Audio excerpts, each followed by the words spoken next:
This is BBC One. A very good evening to you. Now, a roundup of the day's news with Michael Burke. 3 men are being questioned about the killing of a football fan at Gillingham yesterday. Police say he died from head injuries. The lottery regulators to investigate what went wrong with last night's new scratch card game show. And Chelsea take their time, but finally win the CocaCola Cup.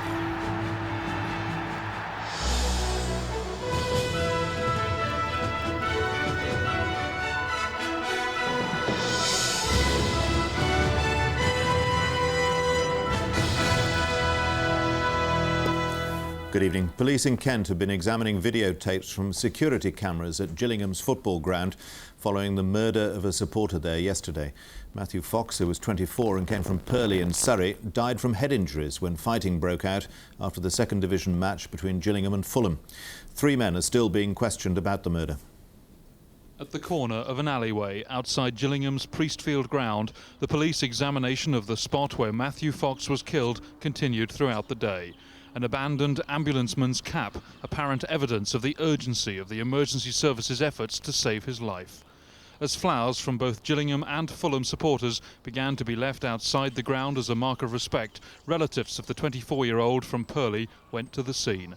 The fighting in and around this alleyway involved some 50 fans. Those at the game say trouble began on the terraces when Gillingham scored. It spilled into the streets as the game ended. As I come out the ground, as we came round, on my right, I saw this poor chap laying there, and they were fighting his air passages to get him round. And we was asked to move on, which naturally you're going to do, you're not going to go up. And that's all I saw was this poor chap laying there. At least one of the second division club's security cameras is very close. It's possible the attack was captured on videotape, giving detectives important leads. I'm not going to discuss the origins of the evidence other than to say there is a lot of it and it needs to be examined very thoroughly. A murder incident room was set up at Chatham Police Station. 3 men from Kent spent the day being questioned by officers. Local people, horrified by the killing on their doorstep, want answers. There was trouble going on in the ground before the final whistle went. And why wasn't the Fulham supporters kept in the ground until it had been cleared? If you've got 2 sets of supporters coming out together, obviously there's going to be trouble. This is a killing which hasn't just shocked the immediate community. In recent years, Gillingham has enjoyed a reputation of being a safe family club. It's also appalled the wider world of football. The Football Association is launching its own inquiry. Well, I feel sick in the pit of my stomach when I hear things like this. I attend a great many soccer matches. I love the game myself. I've seen the improvements in crowd control and safety over the last 10 years as I've been taking my children to the game. And it makes me angry and sad. At Fulham's ground, Craven Cottage, flowers are also being laid. Matthew Fox's death from head injuries on a Saturday that also saw trouble at other games will heighten fears that soccer violence may be on the increase in the run-up to the World Cup. Clarence Mitchell, BBC News, Gillingham. The national lottery regulator Oflot has launched an inquiry into a mistake on last night's new scratch card game show. The first TV home play draw had to be repeated after the wrong set of balls was used. Camelot says it'll honour both sets of winning numbers, which is likely to cost them hundreds of thousands of pounds in extra prize money. Linda Duffin reports. 1. Thank you.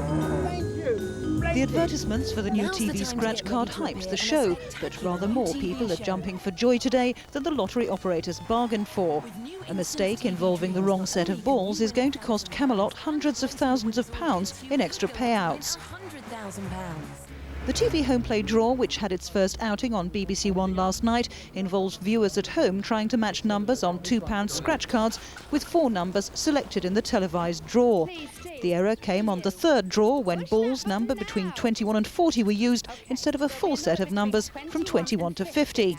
Right, any minute we're going to get the third number out, and the number is, it's number 35. So if you've got all 3 numbers... The draw had to be restaged after the show had been screened, giving in effect 2 sets of numbers.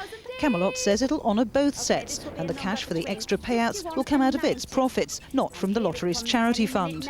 The lottery watchdog Oflot says it'll be investigating and has warned there must be no more blunders. Linda Duffin, BBC News.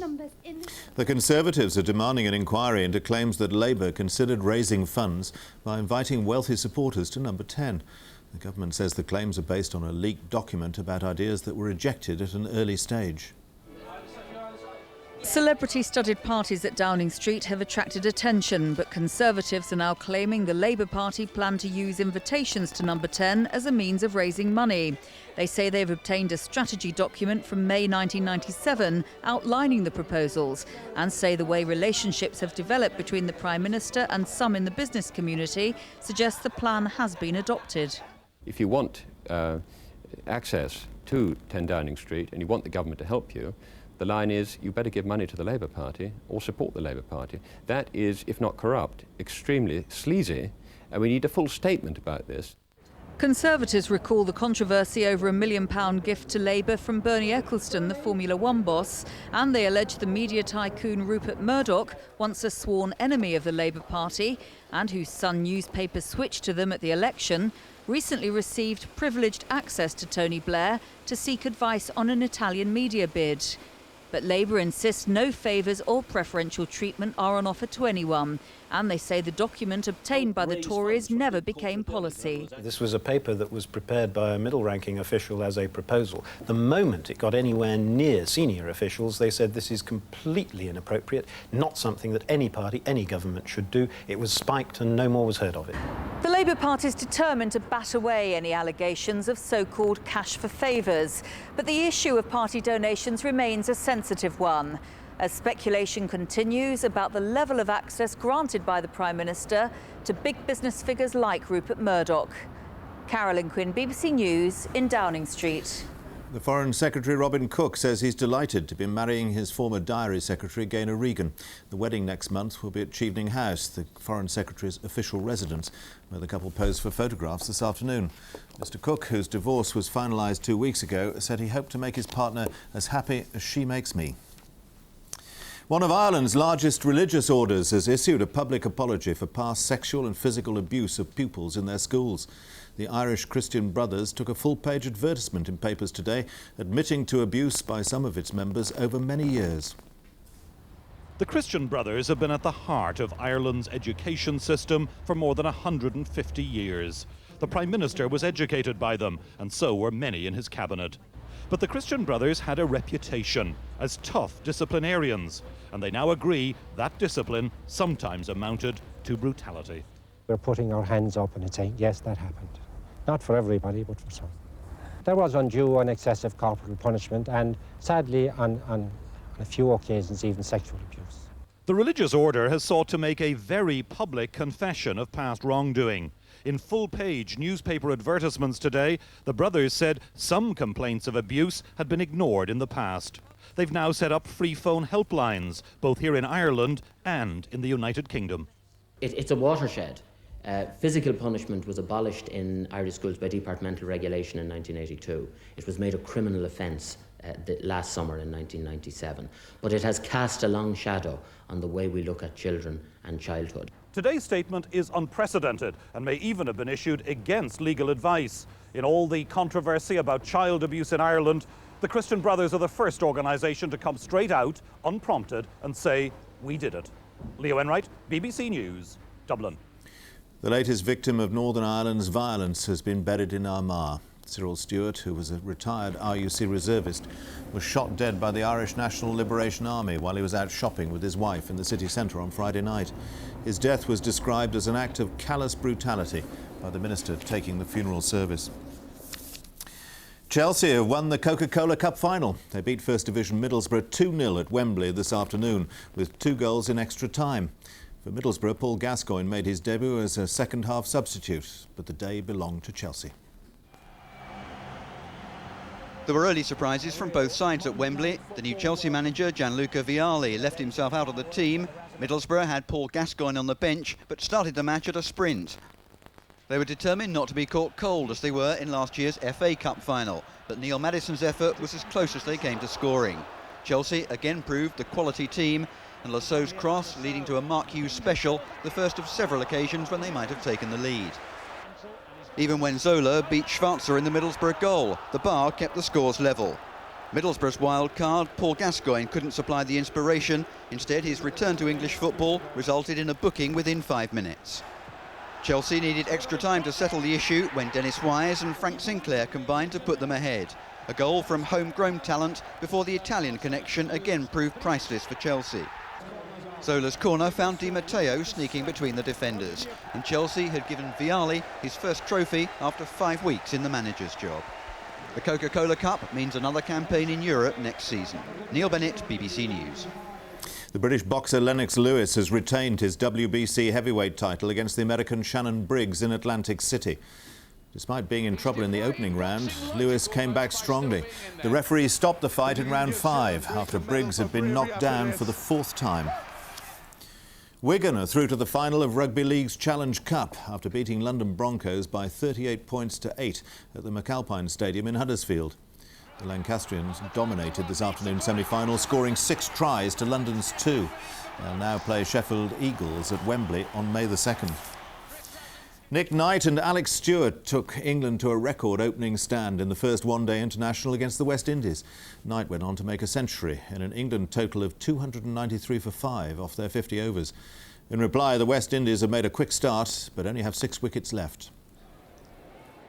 If English cricket supporters needed their spirits lifting after another disappointing winter, the tourist opening batsmen did their best to oblige.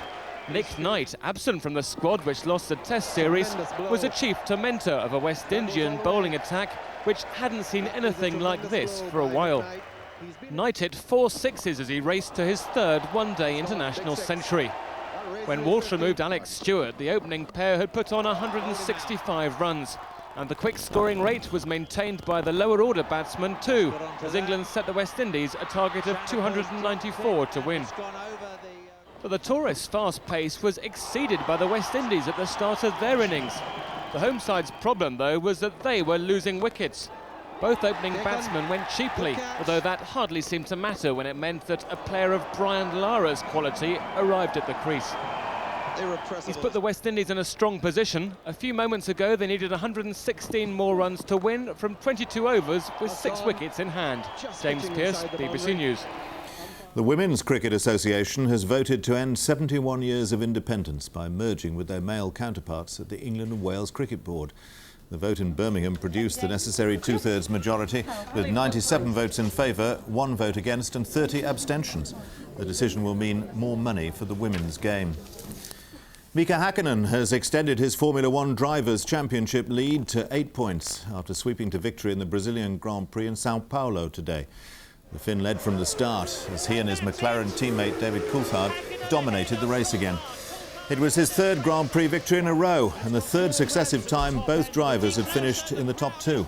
Hakkinen crossing the line just over a second ahead of the Scot. And the main news again tonight. 3 men are being questioned about the killing of a football fan at Gillingham yesterday. Police say that 24-year-old Matthew Fox died from head injuries. That's all from the BBC Newsroom tonight. Good night.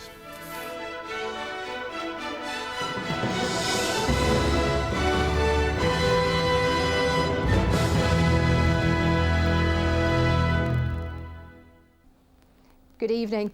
There has been more rain around today than we were expecting this time yesterday, I'll grant you. And that wetter weather spreading northwards still all the while. Some pretty heavy stuff over parts of Wales, Northern England, Northern Ireland and Scotland, and north is the way that rain will continue to go, with some heavy bursts around for a time, though in parts of Northern Ireland and eastern Scotland it may turn drier again towards the end of the night. Now it's going to be a cloudy, misty night in all areas, and certainly enough cloud to give still perhaps some showers through these central sections of the country too. Really warm, we could see a record-breaking night with temperatures not dropping below double figures in most places. Now tomorrow, fairly windy in the north, a warmish wind, as those orange colours show. The larger arrows showing the windiest weather coming in across Northern Ireland and Scotland, but easing later in the day a touch. There'll be a lot of cloud around and some showery rain in the morning, but in many areas it's going to be, I think, one of those days where it becomes a bit drier and brighter later on. So any rain here over England and Wales, shifting across, but probably sticking in the far southeast till the end of the day. Brighter skies coming in. The same in Northern Ireland, southern and eastern Scotland, though the north of Scotland in particular will remain rather wet and windy. Once more, a warm day though, with temperatures up past 60 Fahrenheit, about 15 or 16 degrees Celsius plus. Bye-bye.